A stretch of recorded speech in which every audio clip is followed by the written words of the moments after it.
Film की शुरुआत में हम लोग एवा नाम की एक 13 साल की लड़की को देखते हैं। एवा अपना ज्यादा टाइम बीच पर ही स्पेंड करती है क्योंकि उसकी लाइफ में ज्यादा कुछ इंटरेस्टिंग नहीं होता।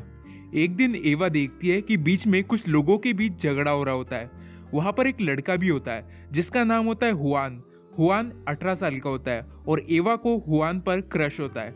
बीच पर एवा देखती है कि हुआन के पास एक कुत्ता है और घर जाकर एवा अपनी मॉम को भी कहती है कि उसे एक कुत्ता चाहिए क्योंकि उसके पास कोई दोस्त नहीं है। पर एवा की मॉम उसे मना कर देती है। एवा की आंख में एक प्रॉब्लम भी होती है, इसलिए वो अगले दिन चेकअप करने के लिए हॉस्पिटल में जाती है। चेकअप के बाद डॉक्टर उसे बताते हैं कि एवा को एक मेडिकल कंडीशन है जिसमें धीरे धीरे उसके आंखों की रोशनी गायब होती चली जाएंगी। पहले उसे रात में कुछ भी नहीं दिखेगा और फिर वो हमेशा के लिए अंधी हो जाएंगी और इसका कोई इलाज भी नहीं है। ये सब सुनकर एवा बहुत ज्यादा दुखी हो जाती है। एवा को पता होता है कि अब कुछ भी नहीं हो सकता, इसलिए वो अंधेरे में रहने की प्रैक्टिस शुरू कर देती है और ये डिसाइड करती है कि वो अंधी होने से पहले अपनी लाइफ को पूरी तरह एंजॉय करेंगी और वो हर एक चीज करेंगी जो वो करना चाहती थी। अगले दिन एवा फिर से बीच पर घूमने जाती है और वहां पर बाकियों के साथ खेलती है। वहां पर उसकी मॉम अपने नए बॉयफ्रेंड के साथ घूमती है और एवा बस एक जगह पर बैठी रहती है।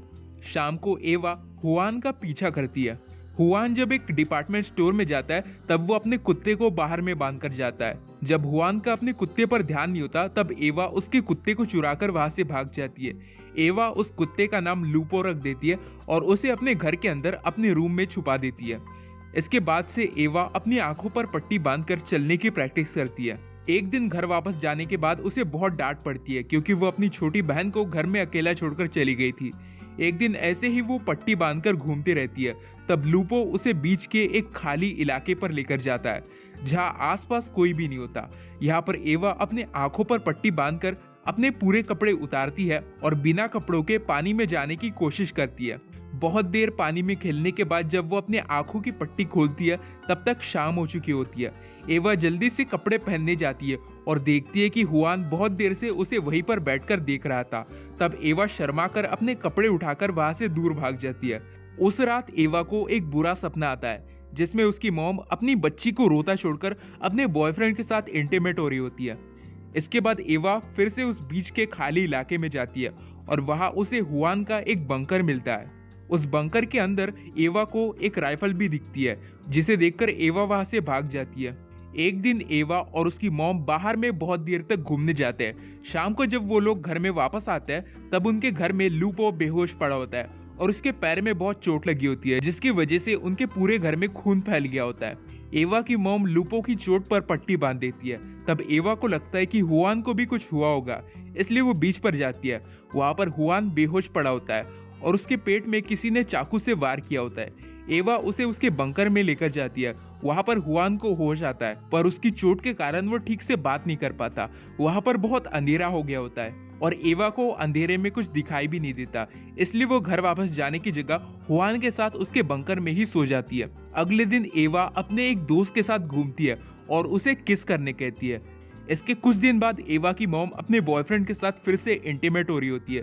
तभी एवा बस्ती के बहुत सारे बच्चों को वहां पर लेकर आती है और वो सब लोग उन्हें करते हुए देखते हैं। जैसे ही एवा की मॉम उन सबको देखती है वो सब लोग वहां से भाग जाते हैं। कुछ दिन बाद हुआन ठीक हो जाता है और एवा उसके साथ टाइम बिताना शुरू करती है। एवा उसे बहुत पसंद करती है और उसे अपनी तरफ अट्रैक्ट करने की बहुत कोशिश करती है। जब हुआन उसे बार बार इग्नोर कर उससे दूर जाता है तब एवा उसे अपने बूब्स दिखाती है। शाम को एवा फिर से हुआन के पास लूपो को लेकर जाती है और उससे पूछती है कि क्या वो उसके साथ रह सकती है, पर हुआन उसे मना कर देता है। अगली सुबह हुआन देखता है कि एवा वही बीच पर सो गई थी। इसके बाद हुआन उसे अपने साथ घूमने देता है और एवा उसकी चोट पर कुछ लगा कर देती है।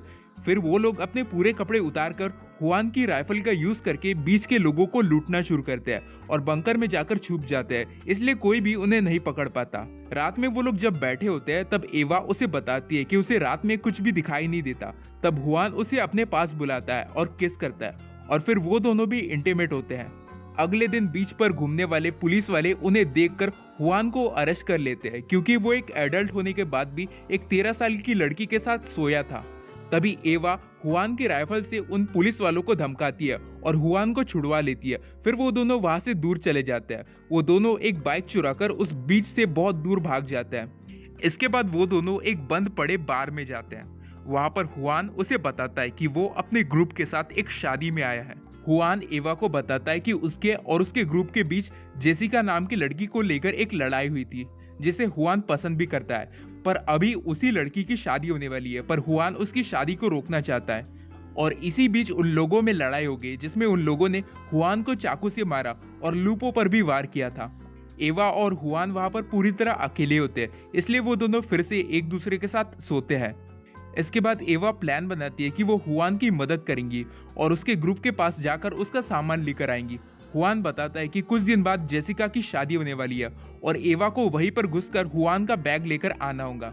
इसके बाद एवा अपनी मॉम को कॉल करके बताती है कि वो बिल्कुल ठीक है और कुछ दिनों में वो उनके पास वापस आ जाएंगी, पर उसकी मॉम उस पर बहुत गुस्सा हो जाती है। फिर वो लोग उस जगह पर जाते हैं जहाँ पर जेसिका की शादी होने वाली है। हुआन उसे पूरा प्लान समझाकर अपना सामान लाने भेज देता है।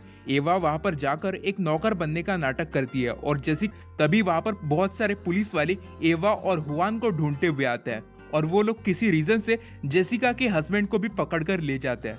तभी हुआन भी वहां पर पहुंच जाता है और वो छुपकर एवा के पास जाता है और वो लोग पुलिस से बचकर भागने में लगे होते हैं। कुछ पुलिस वाले और जेसिका उन्हें भागते हुए देख लेते हैं। वो लोग भागते हुए एक नदी के पास पहुंच जाते हैं, जिसमें बहुत तेज स्पीड होती है। वो लोग किसी तरह नदी को पार करके दूर चले जाते हैं। वो लोग भाग रहे होते हैं, तभी वहां पर जेसिका आती है, जो हुआन को उसकी कार वापस करती है और साथ ही में अपनी वेडिंग ड्रेस की वेल निकालकर एवा को देती है। एवा और हुआन वहां से बचकर